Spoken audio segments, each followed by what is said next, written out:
Hey folks, John from Complete Technology Solutions, your friend in the computer business. Now today is going to be part 2 of our restoration, the freebie video that I'm going to be giving away this computer this weekend to somebody that actually needs it. Now as you can see, we still got the same computer up here.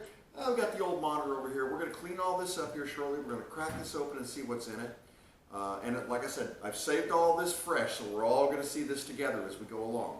Now, one thing I am going to do, these two PS2 mice, these are the old school ball mice where you actually had a rubber ball that was in here. And frankly, these things are ancient and a pain in the butt to work with. They don't scroll well, so I'm not going to be using these. I did actually find an actual Dell, since we're going to go ahead and keep it matched up with the client, an actual Dell USB mouse. So we're going to be using this mouse when we get Windows all set up and everything else. So that's going to be the only difference. These two PS2 mice are going to be going away. So we will stay with one of the two keyboards. They both don't look that bad, but we'll figure out which one's going to be the best. So stay with me, and we're going to go ahead and get started. Okay, folks, back with you.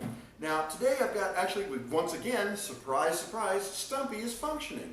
So you are going to be able to get the side shots on this to kind of see what I'm seeing as we go through this. Now, I know from personal experience that these Dells, this one in particular, was a Celeron processor. I don't know which one it is yet, depends on what was put into it. We'll figure that out also as we go along here. So, all right, well, let's crack open the side of the case, and let's see what we got to work with. Oh, dust storm. All right. So, I'm going to give Stumpy a view here. As you can see, it's quite the forest of lint and dust. So we're going to go ahead and clean that up here in just a second. We've got 2 sticks of RAM in this. Overall, it's not much has been done to this. It looks like a pretty straightforward build and no additions with the exception of this modem. Now, we're going to go ahead and leave this in place, although obviously the person will never end up using the modem. I think I know one person ever that's still on dial-up.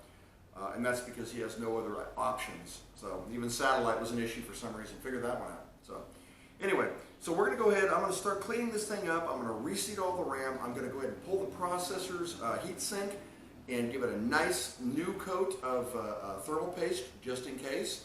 And then we'll be right back with you.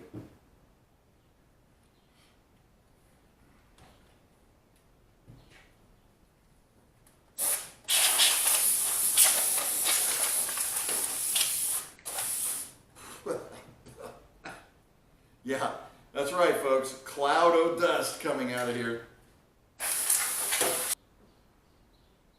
Okay, folks, now, I did a little bit of a cut there. It's one thing I wanted to show you. I don't know if you noticed, but when I was blowing out the power supply, just a cloud of dust came out of the back. Now, that was an issue. Almost every one of the vents on the inside of this power supply that would cool it when you were pulling air through it were completely clogged up. There was no airflow through this at all. So, frankly, who knows if it's even going to work when we power it up. This could be an exercise in futility, as they say, but we shall see as we go along. I've got the inside of the case all cleaned out now. We don't have any more dust bunnies. Once again, I shot the first part of that shooting and it looked like I was in a cloud. It was actually kind of funny, so hopefully you'll get that. So as you can see, this client is using a standard IDE connection for both the primary hard drive and only hard drive and the CD writer. So it's a regular old IDE drive. You could technically use one cable for both of these, but given the distance from each other, that's why they opted for 2. They do have 2 sticks of RAM in them, which appear to be 256 megabyte, which means giving this a grand total of 512 megs of RAM. Now, we're going to try to do something about that. This is chance I might have some of it back there. I'm going to take a look and see. If not, as long as it's a base load of XP, it should be fine, but 512 is not a lot. So, all right, we'll be right back with you, and we'll go ahead and get started on the diagnostics. Okay, folks, so we got the client turned around over here, and I have started on the monitor. Now, you guys will all remember we saw this in the last episode. It is a GEM 15-inch LCD screen. Now, I did notice one thing that was kind of interesting about this. Now, we've got all the stickers off of it. There's one sticker in the back that has probably been there since it was new. So it was a little bit problematic. We're still working on getting a little of the gummy stuff off. We'll deal with that shortly. Now, one thing I noticed, it's missing a back plate right here. And this was interesting because on the monitor you can actually see speakers, okay? That indicates that there was at one point an audio connection that would go directly from this to this in order to give you audio. However, and this is where the plot thickens, as you look at the back, and I'm going to try to get this on Stumpy here. Let's see if she's seeing it. Yes, it is. All right. You got a label right here for audio in. All right. So RGB in for the video, power in for the power, audio in, and there's nothing there. So at this point, I'm willing to bet that the speakers were an option for this particular monitor. I haven't actually looked that up, but that's what I'm betting. And that this model, while the outside bezel would have you think that there are speakers, doesn't actually have them. So we'll probably do some sort of an external speaker setup for this one just so they'll have it. But then again, most of us these days probably use headsets. So we'll deal with that when we come to it. So, all right, there's the monitor. Now I'm going to go ahead and I'm going to plug this client in, and I'm going to actually face it towards Stumpy so we can see the monitor together. And then I'll get right back with you. Hang tight. Okay, folks, so for those of you who are actually watching, Stumpy was running on this. When I applied power to the PC, we did actually get an automatic boot up, which means the BIOS is set to automatically come back on after power loss. Pretty common for a point-of-sale system. In other words, if the building were to lose power, then as soon as the power was restored, the client would immediately boot back up and be ready for them. Now, one thing we are seeing here, it looks like it is actually scanning the hard drive on there. And it looks like there may be errors on the hard drive. We're going to let this run the check, and we'll be right back with you.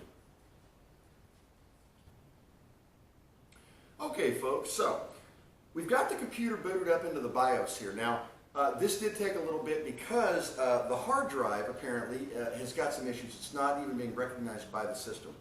But we want to get a kind of look at this. The BIOS will tell you a couple things you need to know. Number one, we are dealing with a Celeron 2.4 gigahertz processor, which is not terrible. It's actually, we'll be able to do something with this. Currently in the drive configurations, you'll see that the only thing it is actually recognizing is the CD-ROM. That's a good thing and a bad thing. It's a good thing in that the CD-ROM is recognized and probably functional, so if we have to reload Windows on a new hard drive, we can. And it's a bad thing in that the hard drive is not being recognized. Now what I am going to do is I'm going to go ahead and reseat the cable on the hard drive, both the IDE connection and the power, and see if that does anything, and then I will reboot it again. So let's see what we get, and we'll be right back with you. Okay, folks, so after rebooting the client, shutting her down, reseating all the cables, the IDE on both end and the power, as you can see in the BIOS, and I hope that Stumpy is still on and with us. Let's see here. Okay, as you can see, in the BIOS here, the hard drive is still showing that it's missing.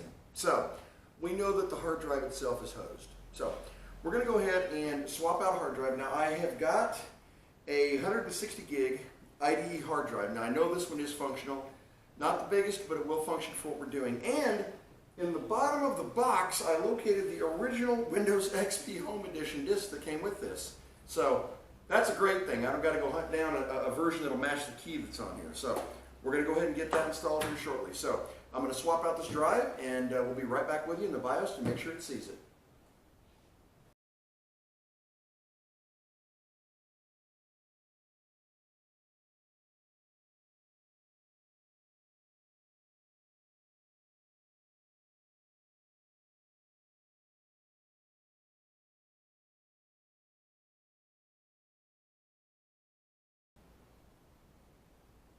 Okay, folks, so we've got the 160 gig hard drive installed. When I booted it up, it did go into an IDE auto configuration. It did detect the drive and then went right on into the BIOS for us. So let's take a look and see what we've got. Now, in theory, what we should have here under drive configuration, it should show a master drive as the new hard drive that we installed. Okay, folks, back with you. Now, if you've been in IT or any form of the computer business for any period of time, the one thing that you learn in this line of work is that things do not always work out as planned. So, as I was doing the cleanup and restoration, I did notice that the primary hard drive was seized up. All right. Once I did replace the hard drive did start acknowledging, but it would not acknowledge on the primary IDE drive channel. It would only acknowledge on the secondary IDE channel. So I started inspecting the motherboard, and I noticed a couple of interesting things. Number one, the fan that is pulling cold air in on top of the CPU was seized solid. There were some blown capacitors on top of the motherboard. You could tell there was a lot of heat-related damage when it comes to this client. So I went through a lot of troubleshooting steps off-step. In fact, I've actually done these off-camera now for about an hour, moving the IDE channels back and forth, switching out the peripheral devices, changing out the hard drives, changing from slave to master, putting one device or two devices on the primary and then on the secondary. Occasionally it'll recognize the hard drive and then it drops off. Occasionally it'll recognize the CD-ROM, then it drops off. This motherboard has got some serious problems. Unfortunately, based on the age of the computer and the value of the computer, there's no real reason to try to do any kind of replacement on this one. So what we're going to do on this episode is the monitor is functional, the peripherals appear to be functional, the hard drive, the CD-ROM is decent, even the processor seems to be okay. So we're going to scavenge what we can out of this client, and then we're going to see if we can't locate another computer to do for the restoration series. So we're going to go ahead and close out this part 2 as an epic failure as far as the hardware goes. The restorations are only as good, of course, as the hardware you're provided with, and I wanted to go into this blind so you guys got to experience it with me. So you got to see what we were dealing with. You got to see the inside of it, how incredibly dusty and clogged up all the ventilation was. No surprise here that they were having heat-related issues, especially with the fan quitting in the back. So we're going to wrap this one up, guys. Thank you for watching. It was unexpected, unwanted, but in IT, that's one of the things you kind of got to live with. You got to live with the fact that sometimes things just don't work out the way you plan. So we're going to go ahead and wrap it up. I will see you guys on the next video. I will have another restoration and freebie giveaway to clients. In fact, I fully intend to keep doing this forever. I want to build computers for people that need them. The next couple episodes we're going to build a little bit higher end than this one. This just happened to be the one that came in for free. But as I get them, I will do the restorations live. We will get them prepped, ready to go, and given away to clients. So stay with me in the future.